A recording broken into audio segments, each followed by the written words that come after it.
my bed in the depths, you are there. If I rise on wings of the dawn, if I settle on the far side of the sea, even there your hand will guide me, and your right hand will hold me fast. If I say surely the darkness will hide me, and the light become like night all around me, oh Lord, even the darkness will not be dark to you. The night will shine like the day. The darkness is as a light for you. Created my inmost being. You knit me together in my mother's womb. Oh, and I praise you because I am fearfully and wonderfully made. Your works are wonderful, I know that full well. If I go up to the heavens, you are there. If I make my bed in the depths, you are there. If I rise on wings of the dawn, if I settle on the far side of the sea, even there your hand will guide me. And my frame was not hidden from you, Lord, but I was made in that secret place.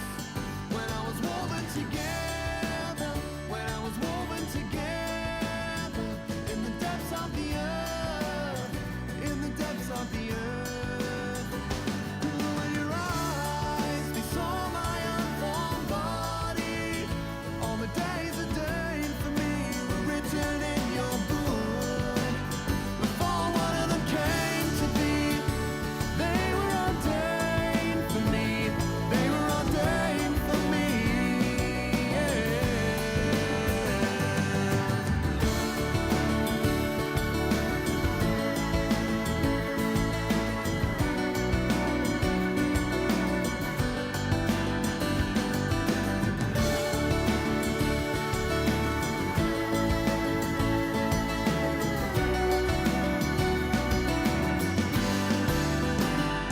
Precious to me are all of your thoughts, Lord. How vast is the sum of them. Were I to count them, they would outnumber the grains of the sand, the grains of the sand. When I awake, Lord, when I awake, Lord, I am still with you. I am still with you. I am still with you. I am still with you.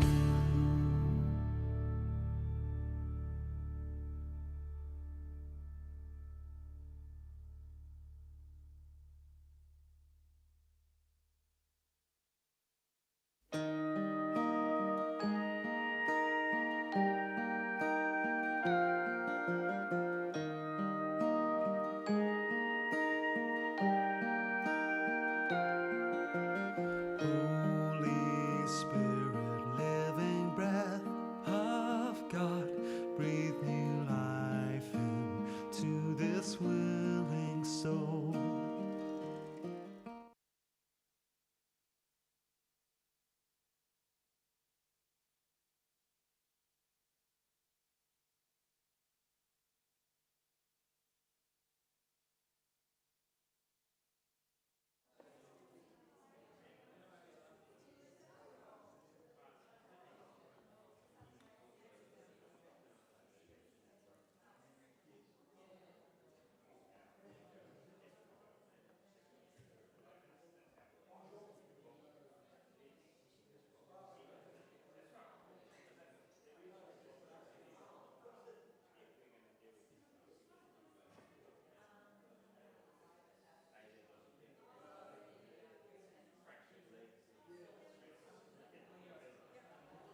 ready?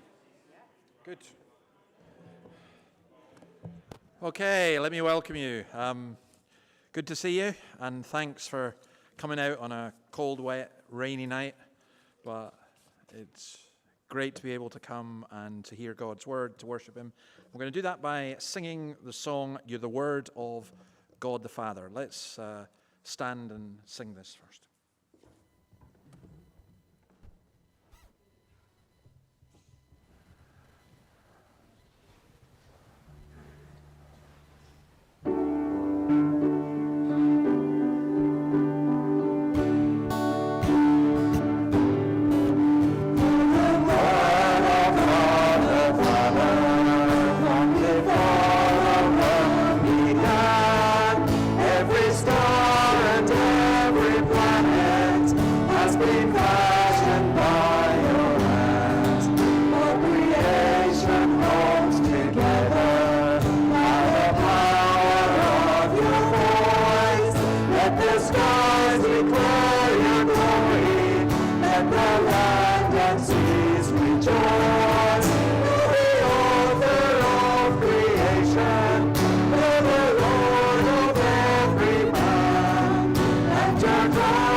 Lord, we thank you that you are the author of creation and that your cry of love does ring out across the lands.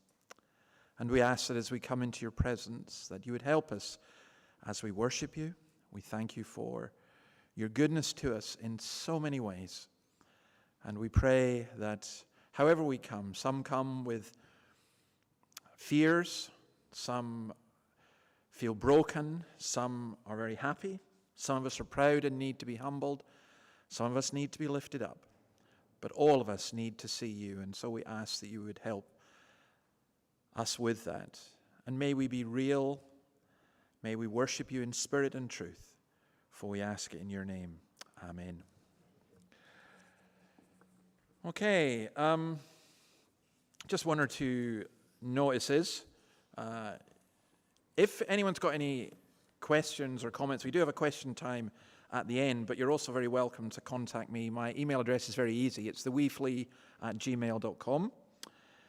We will be having hospitality afterwards this evening, but we are going to do that only the first Sunday of every week. So if you come, what's that? Oh, first Sunday of every week, yeah, sorry. Only the first Sunday of every week. Other Sundays of the week, we're not doing, right? Yeah, it's that time of night. No, only the first Sunday of every month. That is, sorry, that is correct. So if you come for the physical food, that's fine. Still come for the physical food. Come and hear God's word, and then go to one of the restaurants in Beaumont Street. And if you need any recommendations, I'm working my way through them all, so I'll be able to tell you which ones. But I think that's a much better arrangement. And also, people were asking about this. The sermons will go up on YouTube. They do go up on YouTube, and they're also on the church website for anyone who wants to catch up with some things. We also have a prayer meeting for those of you who wish at 4:15 till 4:45 through in the hall before every service, because we need to pray more. And then we have a box there if anyone would like to give anything towards the work that we're seeking to do here. So I'm going to ask Matt if he would come and pray for us first, please, Matt.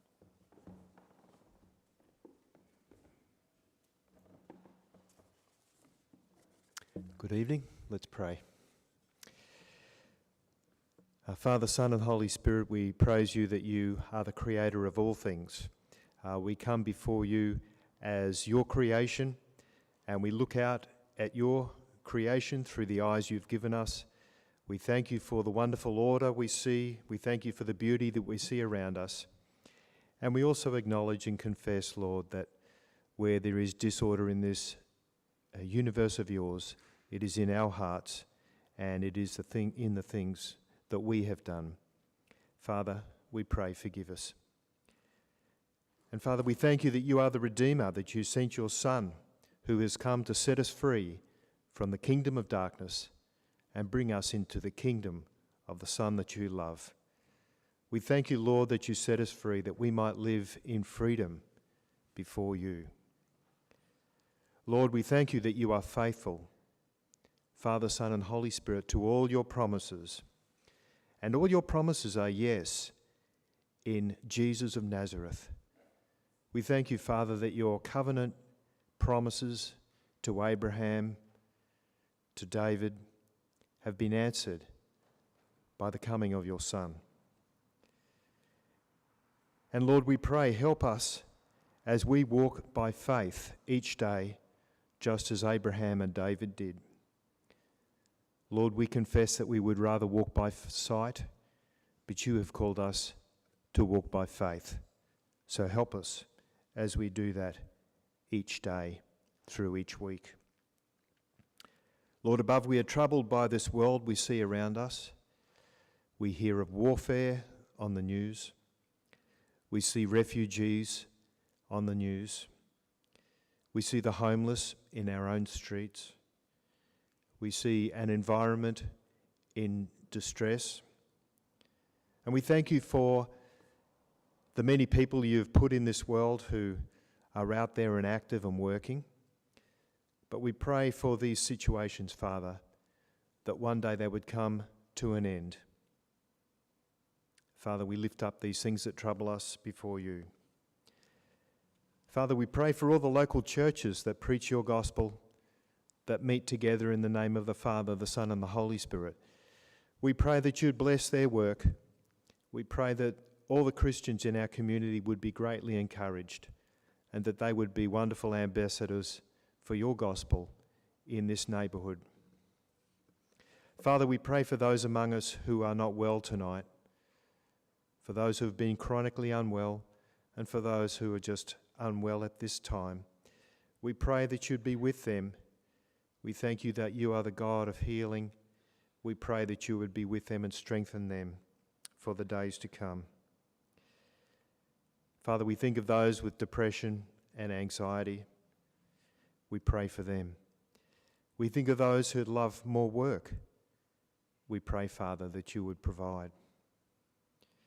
Father, we pray for those who have families with broken relationships, how we would long to all live in families where everybody loves each other well.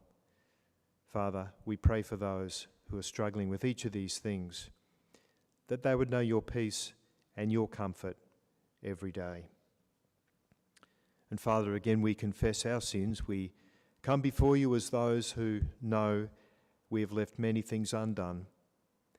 And there are many things we have done which we should not have done. Father, forgive us our many sins, we pray. We thank you that in the Lord Jesus we find mercy. We find your love. We find a home again in you. And Lord above, we pray for that day that you come again. We know that the answer to every prayer is coming soon. We thank you that you have promised to come soon, and you call us to pray for that. So again tonight, Lord, we pray, come soon, Lord Jesus, we pray. And in your name we bring all these prayers. Amen.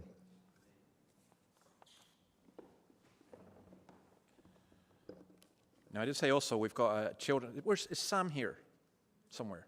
He's there, Sam. Sam, don't go out to the children's club until you've done your job, okay?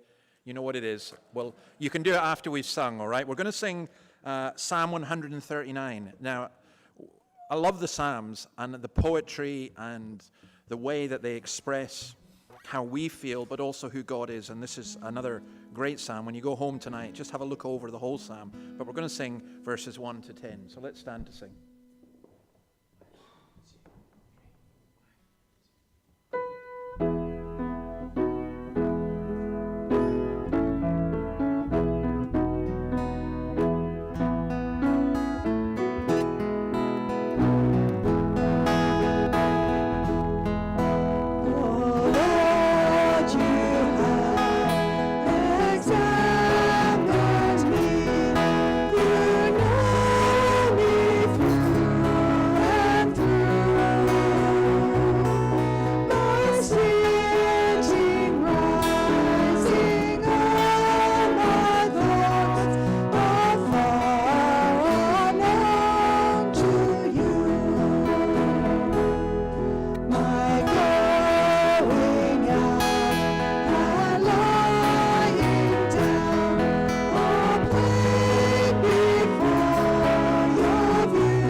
Okay, Sam, if you want to come and help me now, that would be great.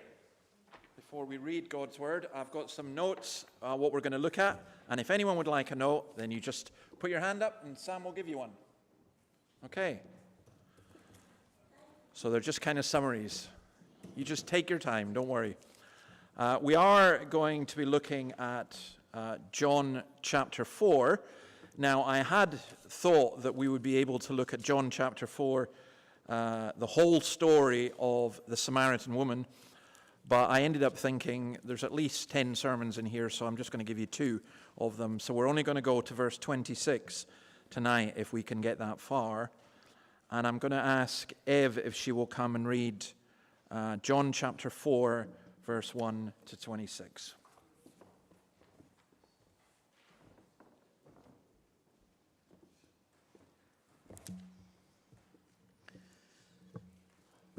Read this one. Speaker. Hi. Jesus talks with the Samaritan woman. Now Jesus learned that the Pharisees had heard that he was gaining and baptizing more disciples than John, although in fact it was not Jesus who baptized, but his disciples. So he left Judea and went back once more to Galilee. Now he had to go through Samaria. So he came to a town in Samaria called Sychar, near the plot of ground Jacob had given to his son Joseph. Jacob's well was there, and Jesus, tired as he was from the journey, sat down by the well. It was about noon. When a Samaritan woman came to draw water, Jesus said to her, "Will you give me a drink?" His disciples had gone into town to buy food. The Samaritan woman said to him, "You are a Jew, and I am a Samaritan woman. How can you ask me for a drink?" For Jews did not associate with Samaritans. Jesus answered her, "If you knew the gift of God and who it is that asks you for a drink, you would have asked him, and he would have given you living water." "Sir," the woman said, "you have nothing to draw with, and the well is deep. Where can you get this living water? Are you greater than our father Jacob, who gave us the well and drank from it himself, as did also his sons and his livestock?" Jesus answered, "Everyone who drinks this water will be thirsty again, but whoever drinks the water I give them will never thirst. Indeed, the water I give them will become in them a spring of water welling up to eternal life." The woman said to him, "Sir, give me this water so that I won't get thirsty and have to keep coming here to draw water." He told her, "Go, call your husband and come back." "I have no husband," she replied. Jesus said to her, "You are right when you say you have no husband. The fact is that you have had 5 husbands, and the man you now have is not your husband. What you have just said is quite true." "Sir," the woman said, "I can see that you are a prophet. Our ancestors worshipped on this mountain, but you Jews claim that the place where we must worship is in Jerusalem." "Woman," Jesus replied, "believe me, a time is coming when you will worship the Father neither on this mountain nor in Jerusalem. You Samaritans worship what you do not know. We worship what we do know, for salvation is from the Jews. Yet a time is coming, and has now come, when the true worshippers will worship the Father in the Spirit and in truth, for they are the kind of worshippers the Father seeks. God is Spirit, and his worshippers must worship in the Spirit and in truth." The woman said, "I know that Messiah, called Christ, is coming, and when he comes, he will explain everything to us." Then Jesus declared, "I, the one speaking to you, I am he." This is the word of the Lord. Thanks be to God. Now, one of the stained glass windows, it was pointed out to me this window, I actually didn't even know, I never look at stained glass windows, but is of the woman at the well, and it's lit up actually over there, so you can go and have a look at it afterwards. We are meeting Jesus. We're going to look at this woman who meets Jesus, and I say we're going to take 2 Sundays to do it, and we've already seen several things about Christ. You'll see the list that comes up, I think. I'm waiting in anticipation. There we go. That's it there. You see them all. The last week we saw about Jesus being the bridegroom. And here he talks about that really himself being the well. Now, sometimes you meet people, and sometimes you might be like this. They can have been in a church, they can have been hearing the gospel for decades and decades, and you say to them, "What is your hope of heaven?" And they say, "I hope I've been good enough." And then sometimes, and often, I meet people who say, "I can't go to church because I'm not good enough to go to church." And as though the church was full of good people. And I say, well, you should come and meet them, because they're not really that great. But people do, they genuinely feel it. I am not good enough. And yet, this understanding of religion, I read something in The Spectator this week. I put the quote up for you to see. And let me just read it to you. This is someone saying, "Your scribe is a lapsed institutional Catholic, but still believes. Why does it matter what rite or faith you prefer as long as you try to live a good life and feel closer to God? Going to church is just an expression of belief, a collective group hug offering solidarity with kindred souls. So we are going to have a group hug afterwards where you can... No. Surely it's the values and tenets of one's faith and trying to live them that really matter, not the form of ritual. If the Latin Rite helps uplift you spiritually, go for it. If being a happy, clappy Pentecostalist helps you do that, go for it. Just be good people. Now, that has me banging my head off a wall, because that is not what Christianity is about. It's not. You see what he says there? What does it matter as long as you try to live a good life and you feel closer to God?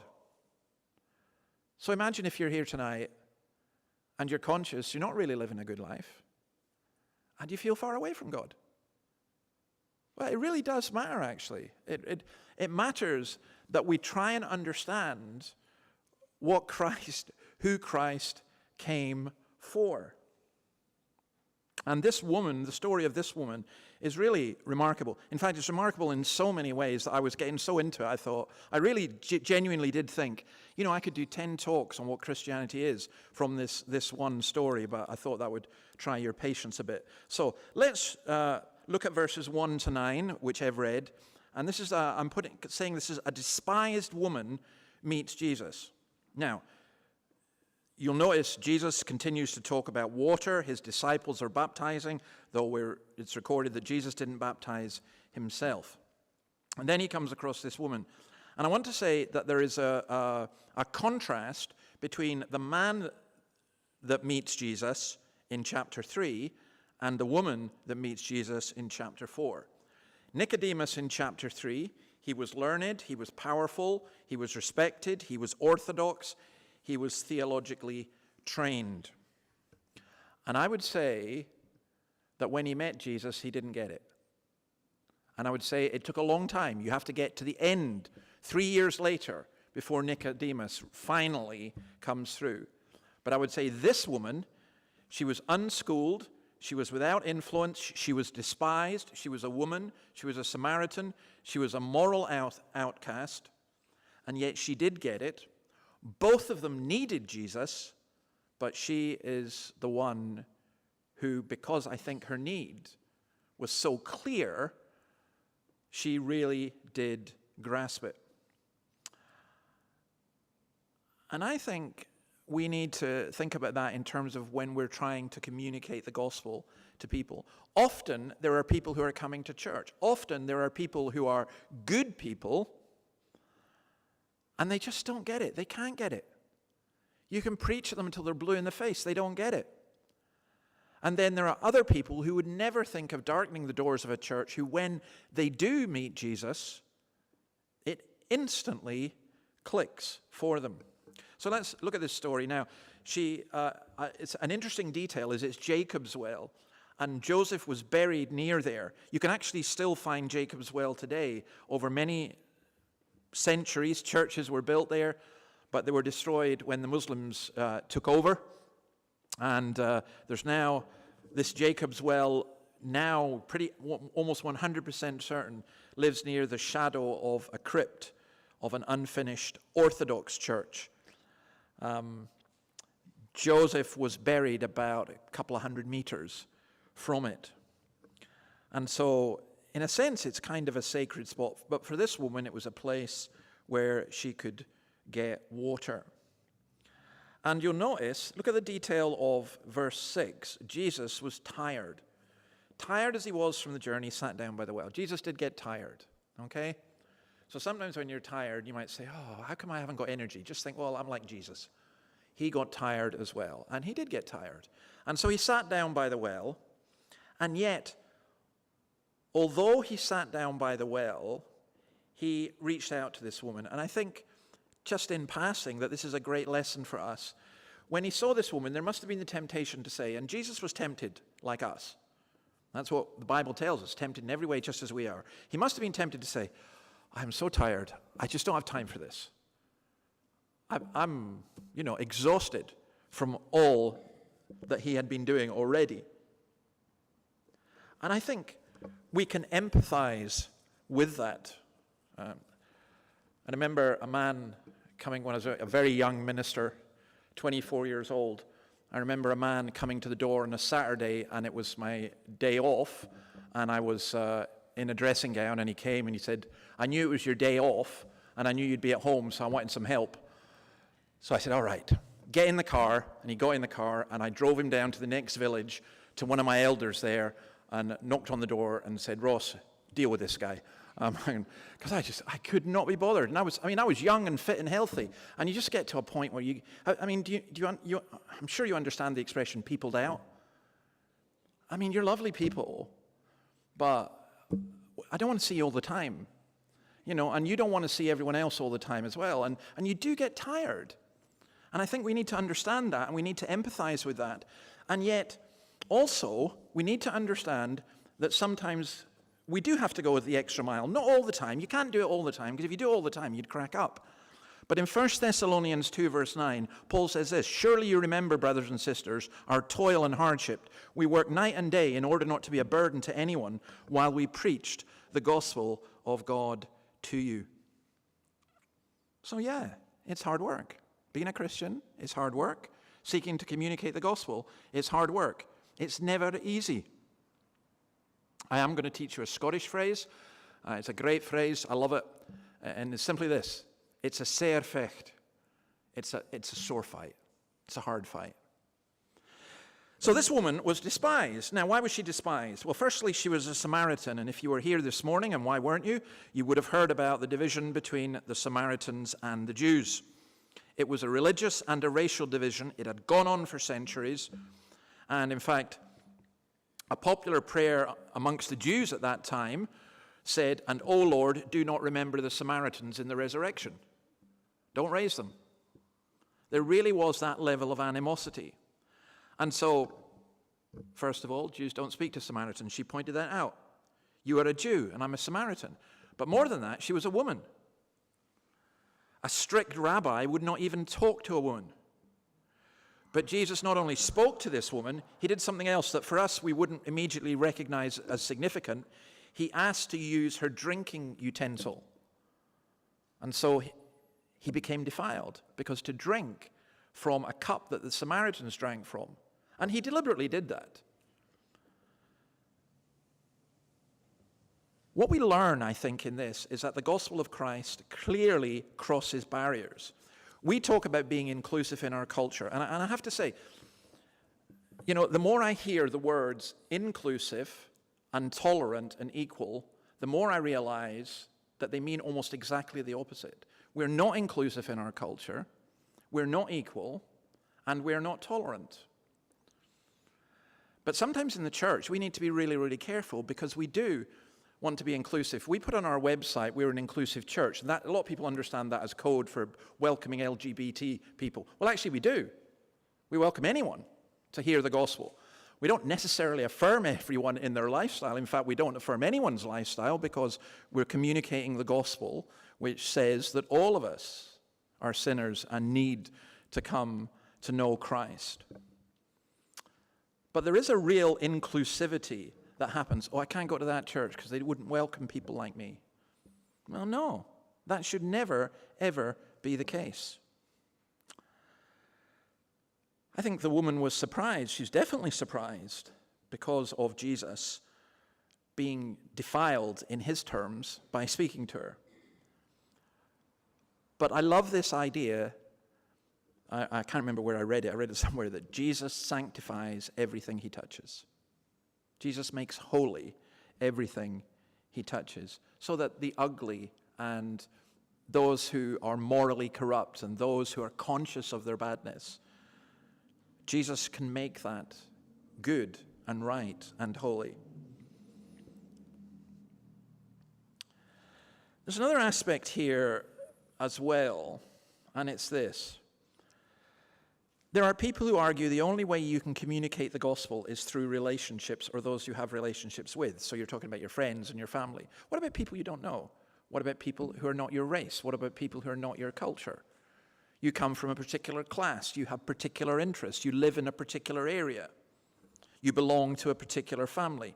And so the idea goes, well, you just You reach out to the people you know. You're a university student, you can reach out to university students. Well, why can't university students reach out to older people? Why can't older people reach out to younger people? Why can't someone who lives in a really nice house reach out to someone who's homeless? Or someone who's homeless reach out to someone who lives in a really nice house? To limit the gospel to the people we know and like really does limit the gospel. I mean, I'm a pastor of this church, and the temptation might be to think, well, there are certain people I would like to come to this church, and there are other people I wouldn't like to come. Now, I would never think like that, purely and simply because my experience teaches me is that God doesn't send you the people you'd like to come. And he often sends you the people you wouldn't like to come, and you have to deal with that. You have to get over your own prejudices.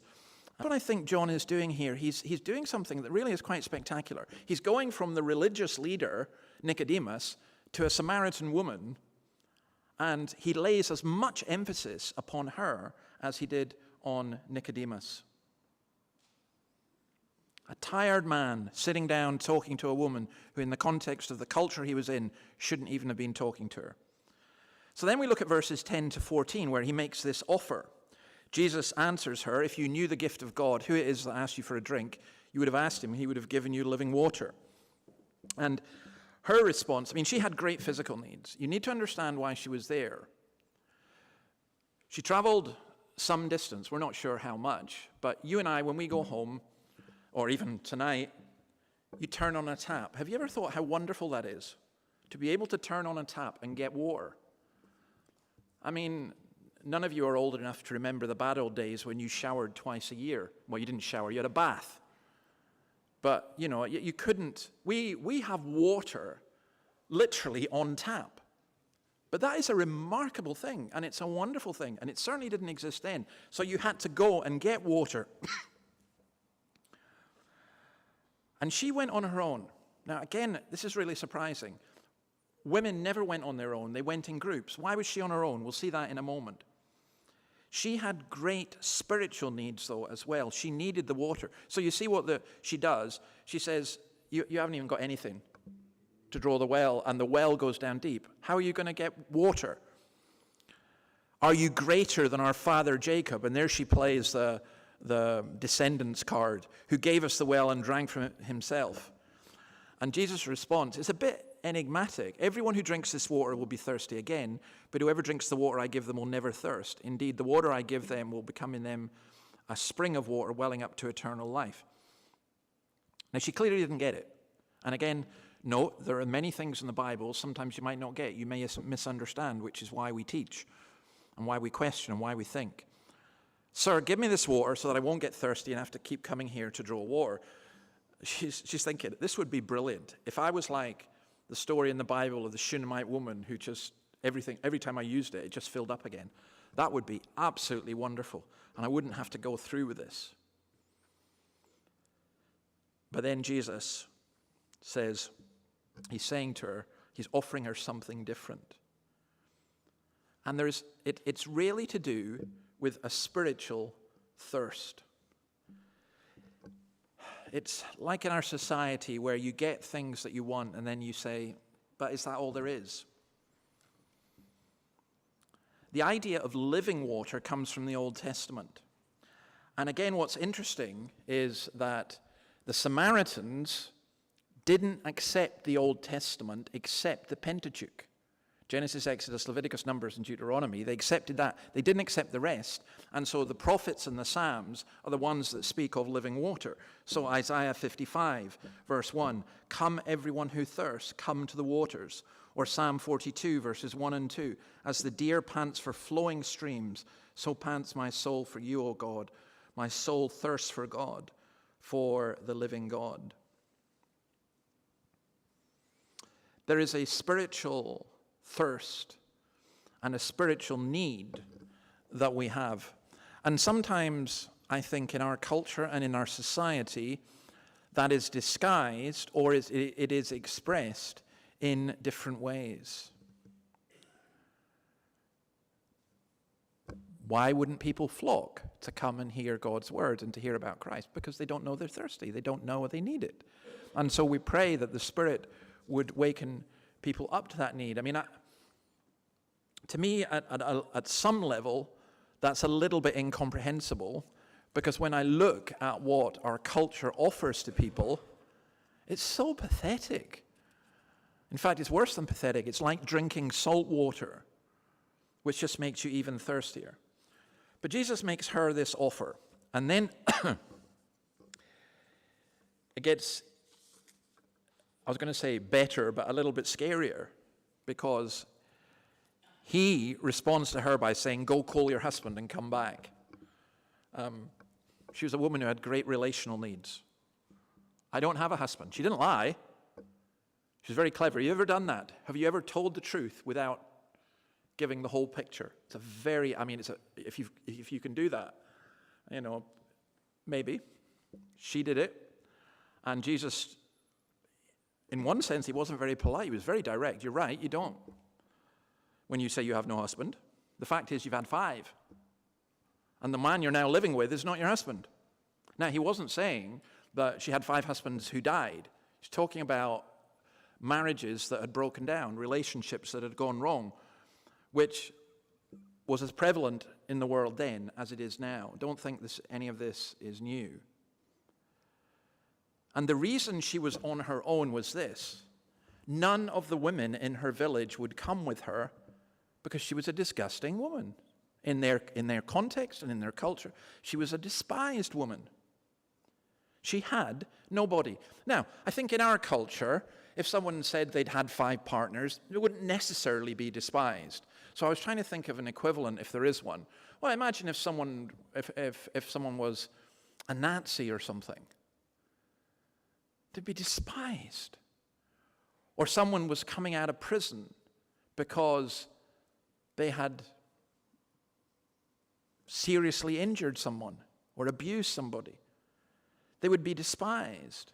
She was on her own. Dysfunctional hardly begins to describe it. And when she says she has no husband, it does seem as though she's trying to avoid the question, but I want to show you why I don't think that is the case. But why should she tell her personal life to this man? One of my favorite verses in the whole Bible is from Proverbs. Only a fool opens her whole heart. The stuff that's personal to people, and you don't want people to know. And that's perfectly understandable. But he knew, and he always knows. Jesus always knows. You can hide it from other people, but you can never hide it from Christ. I love here the gentle way that Jesus deals with her. He doesn't, have a real go at her. He just says, you're right. You've had 5 husbands. The man you're now living with is not your husband. And then he commends her. What you've said is true. It's true. What you have just said. I think that she didn't understand what Jesus was offering to her. I think she was absolutely shocked. In fact, this is what stuck in her head, because later on, I put up a sign outside saying, come and hear a man who can tell you everything you've ever done. And it probably isn't very attractive to many people, to be honest. When I thought about it, I thought, who wants to say, no thanks, I don't want to do that. And I didn't mean me, but it's God's. God's word has a habit of digging into us and showing us stuff about ourselves. And then this extraordinary thing happens. Jesus talks about her greatest need, and it's in response to a comment that she makes. Now, I've changed my mind completely about this comment. I'd always understood this as this woman was being really smart and trying to avoid the question. So Jesus asks about her husband, and then she wants to start talking about religion. And I've been absolutely convinced that's not what's going on here. So look at what she says. I can see that you're a prophet. Our ancestors worshipped on this mountain, but you Jews claim that the place where you must worship is in Jerusalem. And then Jesus goes, woman, and he doesn't say, woman, you need to face up to your sin. Stop avoiding the question. He answers her question, which to me now is an indication that the question was for real, and that she was actually a really smart woman who I think say she's avoiding the question is probably over-psychologizing the text. I don't think that's what's happening. Of course, it's always easier to talk theology than to deal with truth. This was a very personally distressing thing for her. But perhaps she really did want to discuss this, because she wanted to know why there was this division between the Samaritan Jews and the Jews in Jerusalem. So the Samaritan Jews noticed that Shechem, where she was overlooked by Mount Gerizim. It was the first place Abraham built an altar once he entered the Promised Land. And so they built their temple there. They also considered it to be the place where the Ten Commandments were given. The Jews, however, had their temple in Jerusalem. So, on the one hand, there's bitter enmity between these two groups. One group saying, our temple is where you meet God, and the other group saying, our temple is where you meet God. And look at what Jesus says. He says, well, it's very direct. He says to the woman, you don't know what you're doing. You Samaritans don't know what you're doing. We Jews do. So it's very blunt. But he then says, a time is coming, and in fact has now come, when this temple doesn't matter, and that temple, our temple, won't matter. He says that God is spirit, meaning that God is invisible, divine, as opposed to human. He's life. He is truth. He is love. He is light. And all of this is connected to Christ. So what he's saying to the woman is, you actually don't know God. And that is your biggest need. And I actually don't care who comes in here. They could come in and say, look, my big problem is drug addiction. Or my big problem is I'm a very violent person. Or my big problem is none of my relationships seem to work out. Or my big problem is I'm addicted to this or whatever. And what Jesus is really saying, these are all presenting issues. But the real issue is this, is that you don't know God. You don't know him.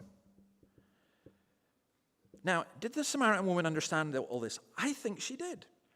I think when she says, I know that the Messiah called Christ is coming. When he comes, he'll explain everything to us. And Jesus just says, I'm he. And she goes off, and we'll see next week. She tells them, come on, I've met the Messiah. Now, it took the disciples, who were men, and a bit thick in some ways, spiritually speaking, a long, long time to work this out. She got it straight away. She got it remarkably. And I think that is why I don't think she was trying to change the subject. And I know in our culture that nobody would think this, and that's why I read that thing from the Spectator at the beginning, where the guy's basically saying it doesn't matter who you worship or how you worship, as long as you're faithful to yourself and you try to be good and faithful to whatever creed you have. Actually, the key question is, who do you worship and how do you worship? And I would argue, absolutely, if you look around our culture in every single way, all the time you see objects of worship. So the Knights are playing tonight, and probably most of you don't care, but those of you who do care, why are you not at the game? Why are you here? Well, I hope it's because you want to worship God. But there are many, many other things as well that we put in the place of God. Jesus says it matters how you worship, it matters who you worship. And he says that what God wants is us to worship him in truth and in spirit. And here, although it says the Spirit in the Holy Spirit, I think it does actually mean internally within ourselves that it is for real. See, here's the extraordinary thing. I can look at you. I have no idea if you're worshiping when you're singing. And you have no idea, even when I'm preaching this, whether I really mean it or not. You may have an instinct. You may have an understanding. You may think, yeah, okay, that guy really means it. But actually, human beings are absolutely wonderful at being deceitful. I've had people lie to me about things that I knew they were lying about, and they almost managed to convince me that their lies were true, because they were just brilliant at it. But human beings are like that, or at least many of us are. But God wants us to worship him in spirit and truth. One other thing, notice about this. We often talk about people seeking Christ, but look what it says. The Father seeks these kind of worshipers. God is looking for people who will genuinely worship him. He wants to create worshipers. So, she's a woman who needed Christ. She had physical needs. She had relationship needs, obviously. But none of those things being met would satisfy. Only the water that Christ gives wells up to eternal life. There's another observation I'd want to make. As we go on and as we get older, I think a lot of people seem to think, oh, things will only get better. And like until you get really old, and then you realize they're not, and then it's too late, and then you just wish to go. You know, you get to that stage in life. But most of us think, just round the corner, things will get better. You know, a new government elected, things will get better. Well, if you believe that, I've got a bridge to sell you. But no. But we think, if only in this relationship, or if I move to this house, or if I change this job, or next year when. Almost like the Jews had a saying, next year in Jerusalem. At each stage of life, perhaps we're looking forward to the next one when we think everything will be sorted out. That's not how it works. We need to understand what our deepest need is. Not long after this, Jesus would go to the Feast of Tabernacles, the great feast in the city of Jerusalem. This included a daily ceremony where the people gathered together and then marched down to the pool of Siloam. And it's really interesting what happened. When they all got there with their palm branches, and they would have citrus fruit, I don't know why, they have citrus fruit, and they would have, the white priest would arrive carrying a golden pitcher, not picture, but pitcher for carrying liquid. And he would dip it into the pool of Siloam, and then he would carry it back to the temple, and the people would be singing and chanting psalms. And when they got to the gate of the temple, there'd be 3 loud blasts from the silver trumpets. The priest would go into the temple, and he would pour the water on the altar. And if you witnessed this, that was the absolute high point in a dedicated Jew's life, if you were able to witness that. But what Jesus is saying to this woman is, that's just a shadow. It's not the reality. The reality is when Christ pours out his Spirit into your life. And I love that whole image, and I want to finish with this. The living water is such a great image in the context of an arid and dry land. Now, those of us who come from outside Australia, particularly from the UK, we think of Australia as being incredibly hot and incredibly dry and incredibly arid. I just wonder when it's going to stop raining. But in general, it is. And if you're a farmer and you've had 3 years of drought, you're just longing for that rain to come. I would say one of the ways we need to think about the people around us, maybe we need even to think about ourselves, is that there is a spiritual dryness. There's been a drought. There's an aridness in our lives. And that, by the way, that happens to Christians too. We can become very dry. And Jeremiah says this, Jeremiah 2 verse 13, "My people have committed 2 sins. They have forsaken me, the spring of living water, and they've dug their own cisterns, broken cisterns that cannot hold water." That's just such a great image. I've given you the living water, and you've turned away from it, and you've turned to jars that are cracked, and the water in that never, ever satisfies you. And if you doubt that, I challenge you this week just to go and watch television, talk to people, and see how the broken cisterns. And if you're a Christian, I'm going to offer you this challenge. How much of your energy and life and money are you pouring into broken cisterns? I do it. I confess I do it. And the Lord kind of looks, and Jesus, I think, is very gentle with you. He says, "What are you doing? I'm giving you the living water, and you're going back to that." How is your spiritual thirst going to be met? Only when you drink from the living water. And what I love is that Jesus goes to the thirstiest people, the driest people, the worst people, and they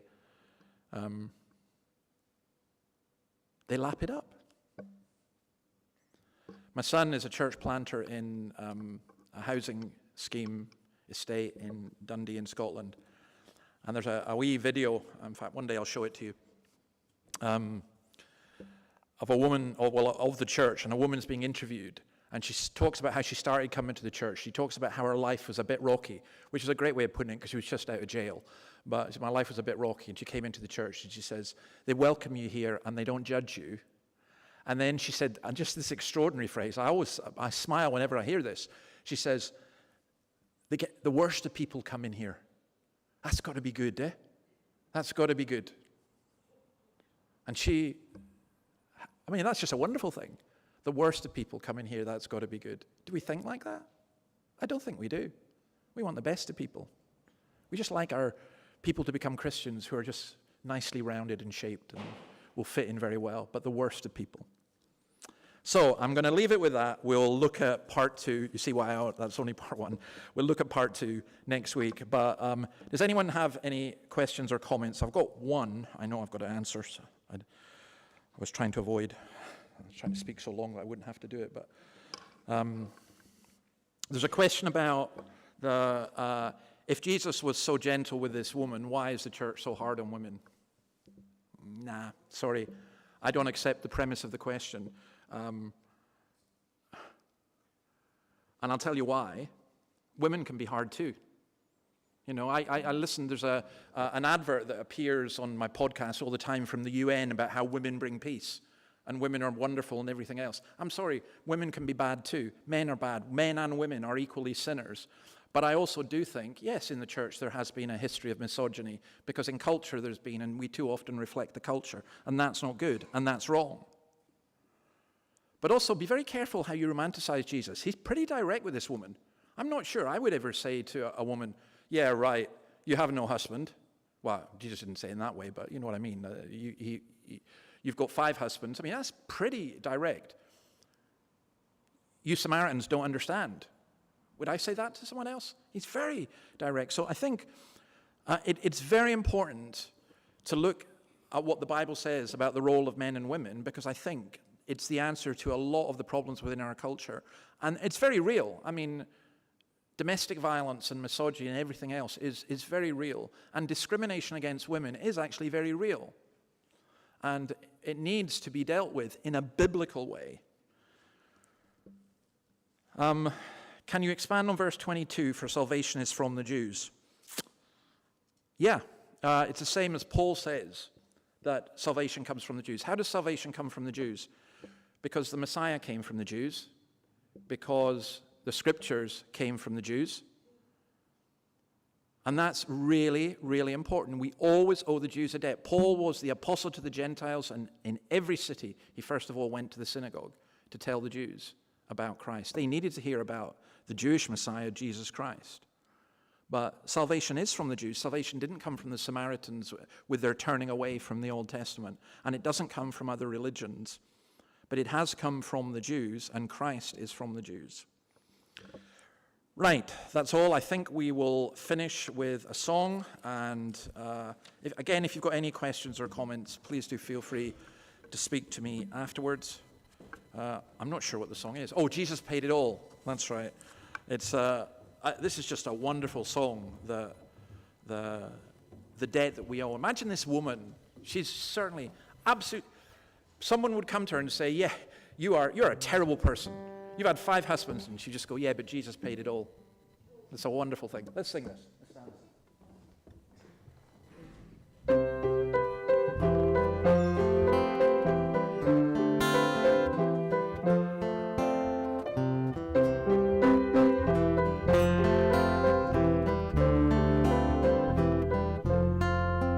And I hear the Savior say, "Your strength indeed is small. Child of weakness, watch and pray. Find in me your all in all. It's Jesus paid it all to Him I owe. Sin had left a crimson stain. He washed it white as snow.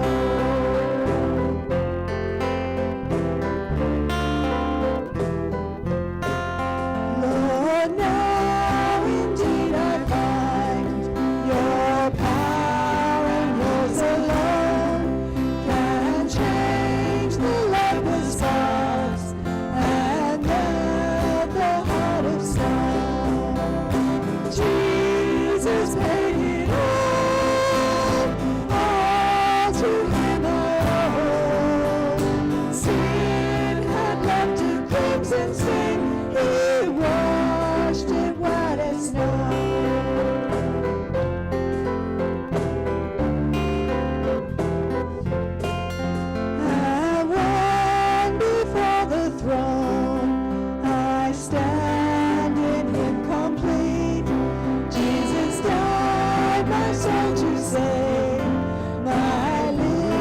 shall still repeat. If Jesus paid it all to him I owe. Sin had left a crimson stain, he washed it white as snow. Sin had left a crimson stain, he washed it white as snow.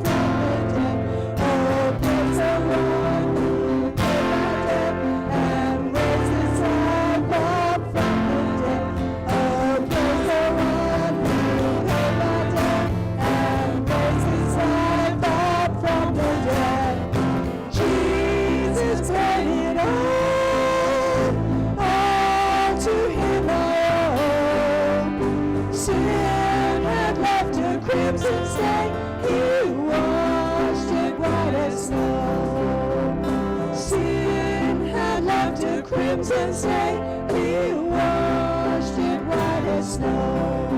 He washed it white as snow. Oh Lord, what a beautiful thought, not just thought, but reality. Whatever we have done, whatever we are, as we come to you, you paid the debt that we owe. Lord, we have a debt we could not pay. You paid a debt you did not owe, and you did it for us. And I pray that each of us would recognize that, and we would come to the waters and drink deeply. We ask it in your name. Amen. Amen. There's, since it's the first Sunday of the month, there's food and stuff through in the hall.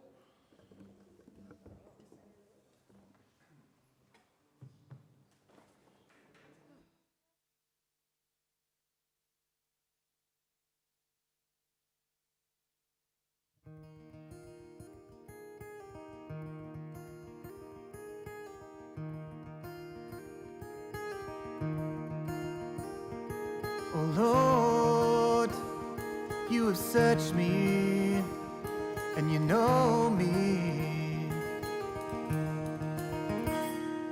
You know when I sit and when I rise. You perceive my thoughts from afar. You discern my going out and my lying down. You are familiar with all of my ways. Before a word is on my tongue, you know it completely, Lord. You know it completely. You hem me in, behind and before. You have laid your hand upon me. And such knowledge, Lord, is too wonderful for me, too lofty for me to attain. Where can I go from your spirit? Where can I flee from your presence, Lord? If I go up to the heavens, you are there.